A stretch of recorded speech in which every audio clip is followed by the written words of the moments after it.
Dear X is the next K-drama that I want to talk about. I probably have titled this podcast something along the lines of, we want a morally complex gray character, but y'all can't even handle a Jin. It's probably going to be titled something like that. This show is extremely graphic, and it's probably the most thrilling K-drama that I've watched this year, barring the fact that I haven't watched Manipulated yet and I want to get into it. I have been in one of the worst slumps for both C-dramas and K-dramas, and this show is one hell of a ride.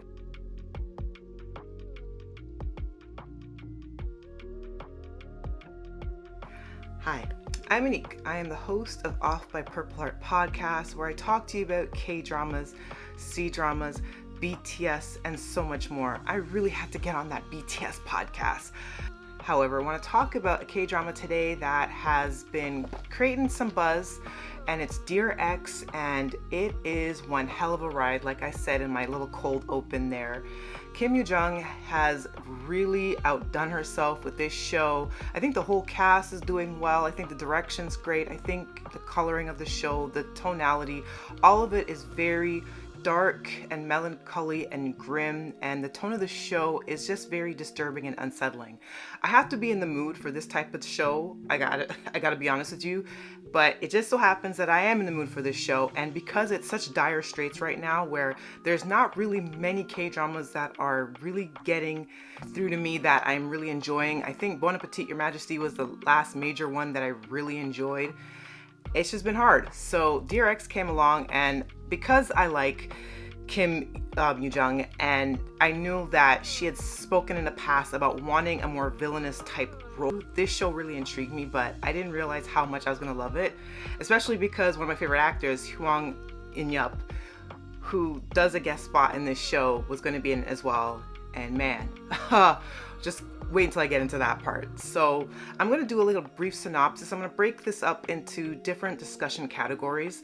But just for a basic synopsis of this show, Baek, who is our lead main female character, she was abused at home. She had a lot of domestic violence that she had to deal with from both her father, her biological father, her biological mother, and her stepmother. This is going to get a little bit complicated. Her mom passes away very early on in the show. She had a substance abuse problem, definitely had alcoholism, and Baek Jin's father very intentionally offed her mother. So that kind of already set up the dynamic of how the show was, but also how little A Jin reacted to actually seeing the passing of her mom right in front of her. She was very cold and almost aloof to it, already traumatized from the level of violence that she's experienced at home. And that sets the stage for everything. As a by the way, A Jin is sociopathic. We then are put into present day, and we see a lot of flashes of her becoming this really famous actress because she's a very ambitious woman. But the show is very careful, and it makes sure that it really sets the groundwork just to bring the audience in, to show just the level of trauma that this character has gone through to get to the point that she has as this adult actress who has taken over the world. And we get plunged into her high school life as well, where we start to see that how she learns to survive through life is through lots of blackmail and lots of heavy manipulation, especially towards men. So that is my brief synopsis of Dear X. We have a sociopathic character who has been violently abused multiple times in her life, and the only way for her to truly survive is through manipulation, and man, does she manipulate. Again, I really have to stress how really good Kim Jung is in this role. She is bone-chilling. She is frightening. There is that vacant, blank stare that she gives that is really cold, and she's able to switch it, and you can see the burning hatred that she can have, just the uneasiness that other characters have around her. It is just a really spellbinding performance, and I would be really irritated if Kim Yoo-jung walked away with no award recognition for this role because she is really killing it.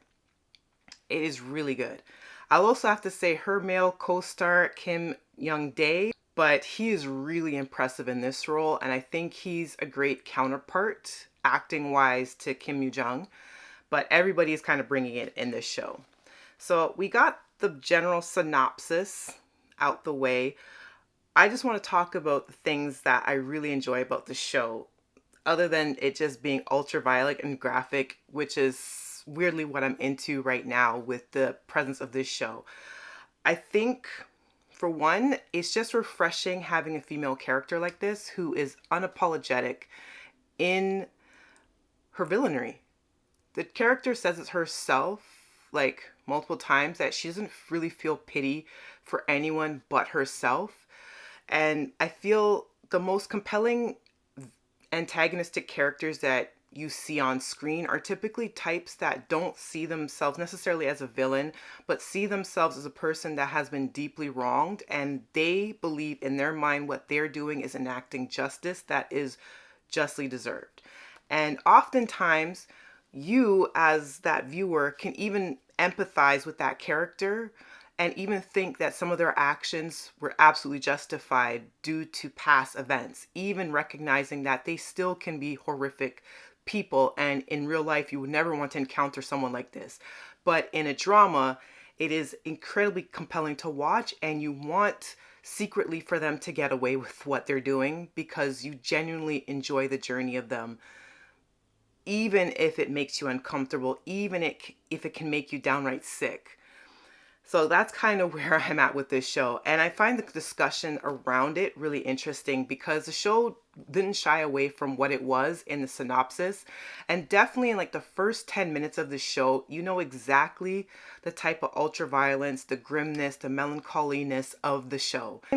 I can understand viewers having discomfort of seeing like violence against women because don't get me wrong, Ajin goes through a lot, even a lot of really viscerally jarring physical violence at the hands of her father, especially in the show, can get really gruesome to the point where I would say check trigger warnings and content warnings for sure.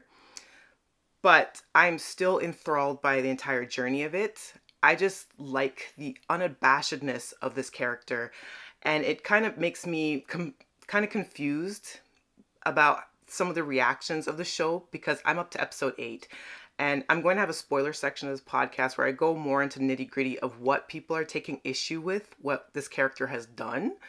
But my thing is, it's kind of understandable where she's coming from, and the level of violence in her life, to me, makes me understand and root for her, even if sometimes innocent people end up in the crosshairs. I kind of wish that the characters that didn't deserve the harm didn't go through it, but the thing about this character, Ajin, is that she always has plausible deniability because she's so good and tactful and tactical about her manipulation that a lot of people end up in fatal matters or in really left sideways situations in their life, and they can't really get out of it, but they chose to do it themselves. It's not necessarily an action that she inflicted on them, but her being able to characterize different people and use them kind of as pawns to further move her agenda forward. They end up doing things that they deeply regret and probably regret even laying eyes on the woman in the first place. And she kind of walks away from it all. So I just love that entanglement of it. And it's just funny to me that there's so many that ask, not even just in the scope of K-dramas, but in dramas in general, that we get layered, three-dimensional women characters who doesn't necessarily have to be sexualized or having to be stripped of femininity whatsoever, but being multi-layered people. Yet you get something like Dear X and there's so much pushback. And I know that if this was a male lead character, there would be legions of support. legions of support, and there would be backbending to defend their actions to the high heavens. And I see this all the time in regular media, like shows like Breaking Bad, Sopranos, you name it. The Wire. I'm really going back with some of these shows, but I can think even Dexter, these type of shows that have these like male anti-heroes to downright despicable, good for nothing villains, Better Call Saul, all these multi-layered complex characters that are male, and they're given all, everything is justified through the lens of everything that they've been through that led them to this point, and people can understand and enjoy the journey while also still simultaneously being able to say, yeah, these are not good people, but I still enjoy this character, their character arc, and their journey. Yet there's so much pushback with this particular character, so I just think that's funny. Another thing that I really like about this show is some of the relationships are established in it, even if they're very complex and unbalanced in a way. As I said earlier, Ajin tends to manipulate a lot of people, and she has a particular thing with targeting men. There is two men in particular in this show that are pretty prominent that she tends to trust the most. One would be Jun Seo. Jun Seo is her ex stepbrother, and whose mom was her stepmom, and they had a very turbulent, to say the least, relationship. So her father, her biological father, and stepmom divorced very early on in the show. And that's mainly because the stepmom's a piece of shit and the father is a psychopath. But anyway, so Jun Seo is her ex stepbrother, but still is very obsessed with her, has been obsessed with her early on, was privy to a lot of her abuse as a young child in the household, especially once her biological mom was out of the picture and the stepmom had moved in, and he came into the picture as well, and he witnessed a lot of this abuse and oftentimes was cowering in fear, understandably, because he was also a child in this household, having to survive as well and deal with the manipulation and sometimes verbal abuse and the gaslighting that his stepmom would put him through, even though she was much gentler and kinder to him than she was to Ajin. And it just makes for a very messy relationship. So their relationship is very screwy. He is consistently trying to play the hero of the story. He is deeply psychologically messed up. There's also Kim Jae-oh. Kim Jae-oh is also a high school friend of hers who was kind of working alongside with her. They were doing some unscrupulous things with gambling and money and having ledgers, just a lot of illegal activity, scamming people out of money from high school, which ends up biting her in the ass a little bit later on in the storyline. And they have phenomenal chemistry. So I think that little triangle and even the interactions of Kim Jae-oh and Jun Seo, they have an interesting interplay with one another, almost kind of giving BL a little bit. What I also really like about the show is that the stakes consistently rise with every episode, and then you think, oh my god, Ajin can't possibly get any worse. But then the enemies that come into the story, especially in her adulthood when she becomes like this famous actress, it gets worse. But I still find myself rooting for her again and again and again. I want to get into the spoiler section. This is going to be heavily filled with spoilers because I'm going to go into a lot of the spoiler part of this section.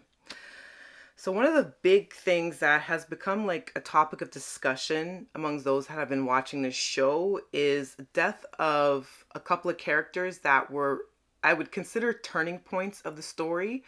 So we're now fully in the adult years of Ajin's character, and she's a famous actress, and she has a rival by the name of Rena, and they keep kind of butting heads, and Rena will be, important later on.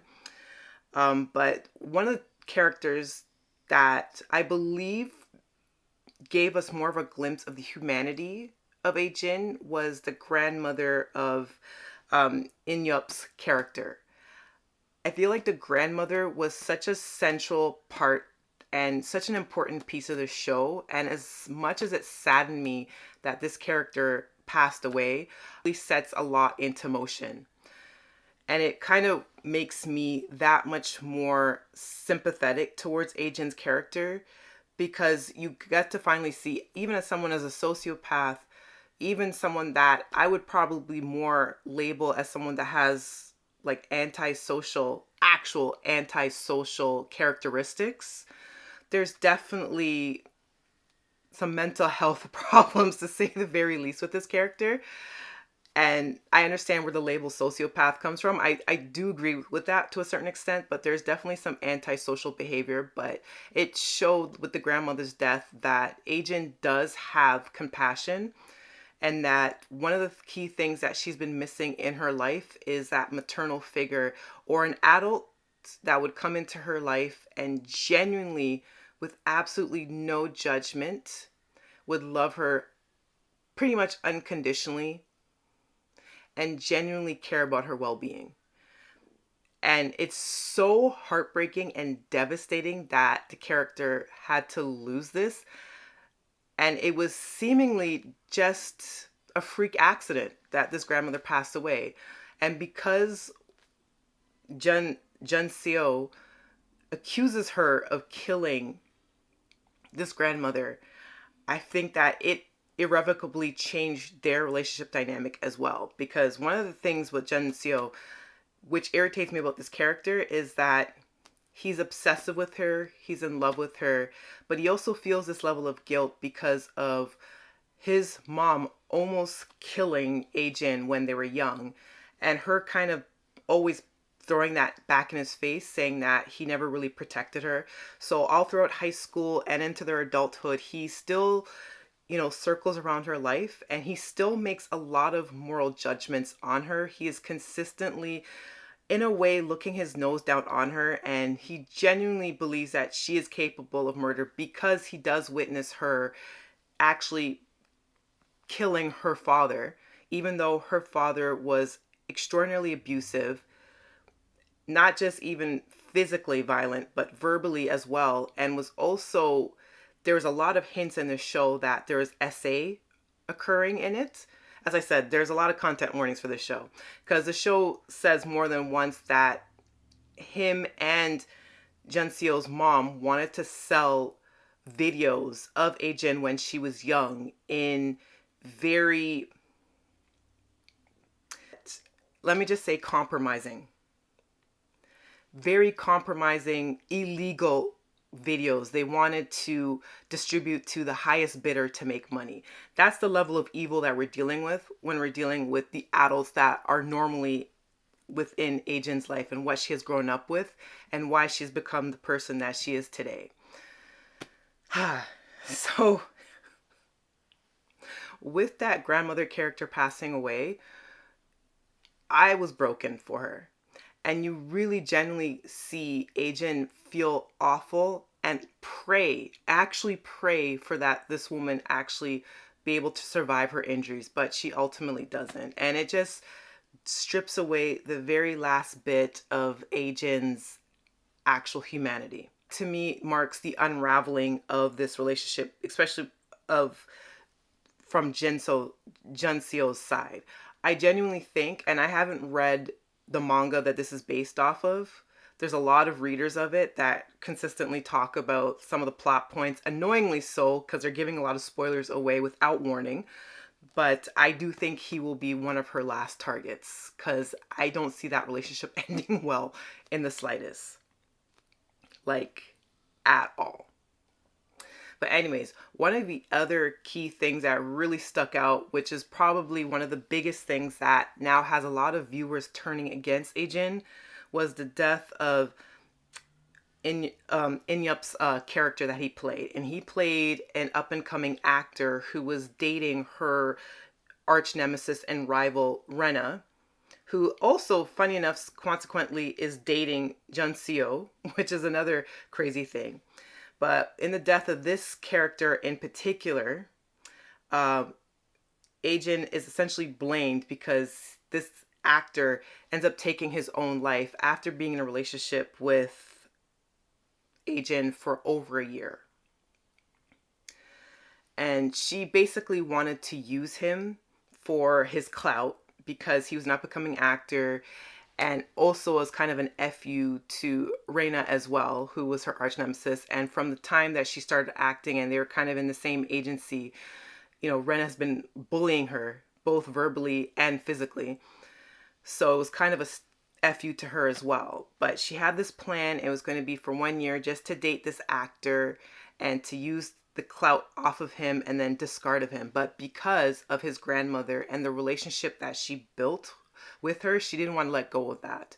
She loved that grandmother so much. And I think she had maybe not deep in love feelings with this actor, but I think she did care for him to a certain extent to date him past that year mark. But ultimately he ends up taking his life. And this is a character that was dealing with depressive episodes and anxiety and had problems with alcoholism, insomnia, things like that.